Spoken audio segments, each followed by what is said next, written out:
So a very good afternoon to all of you. So just a couple of things I thought I should add to this conversation.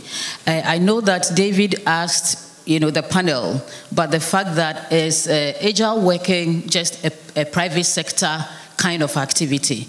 And I know that a number of us sitting here who may be in the public sector, who may even be in the private sector as well, may feel that this is something not just for even any private sector, but for multinationals. But let me just emphasize the fact that as a person, my career has spanned, private sector, public sector, and all that. But when we talk about the agile working, it is not synonymous to working from home. I want us to get some of these things very clear. It is not synonymous. It is just one of the channels, one of the ways. What really agile working is talking about, it's about a mindset barrier breakdown. Breaking down that mindset to say that in my little way, in my public sector office, in my private sector, in my SME, how am I doing things in a transformational way to ensure that the way I did it yesterday is not the way I'm doing it today? Again, the reason why people become a bit apprehensive when we talk about some of these things, it becomes they feel that it is theory, but we have people who have practiced it. But it gets better when people understand the why. Because we are talking about we need total, commitment from the top. As HR people, the top must understand the why and what is in it for everyone, all stakeholders. So we don't just go and then say that because everybody, I've heard that it's being done here, I've heard that it's being done there, and so we need to do it. What is the why behind the what you want to do? Again, the reason that, as HR people, we need to take away, it's also the fact that in some of these things, if you do not measure and structure it well, you end up having issues because the transparency with which it is done. People must understand whether if I want to form, that group that is going to work, a cross-functional group, we need to let people appreciate the objective behind it. Why is it a person that you are selecting? Or it's a role that you are selecting, or is a combination of a person who, exemplifies a certain role and therefore it's useful. So that at the end of the day, as HR people, we don't create the in-group and the out-group.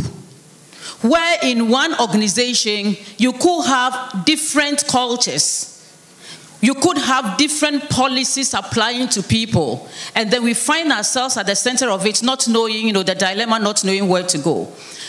I want to suggest that as HR people, when we are doing our work, remember that we are there to procure. We procure talent. It is for us to make sure that the talent we procure, whether in its raw state or refined state, we enhance that talent. And when we enhance it through all the measures, we must maintain it and then evolve it. And I've always said it's just like, wanting to buy a dress. You decide why I want a pink dress and not a blue one. And so you go out to procure why I want that talent and not this other talent. But when I have got the dress, beautiful as it may seem, at a certain point, I need to enhance it. Why would we sometimes, put that little brooch here, put that little, something here to enhance? So you need to enhance that talent. And it can be through agile working practices. When you have enhanced it, you need to have the maintenance. That is why you will not use any kind of detergent to wash that cloth, that dress, that whatever you bought, because you need some level of maintenance. And at the end of the day, having maintained it to a certain point, you need to let it evolve. And so at one point in time, you may see me wearing that same pink dress, perhaps with a jacket. Perhaps it's something, so that you are actually evolving. It doesn't become just a straight, simple dress, but something that has evolved.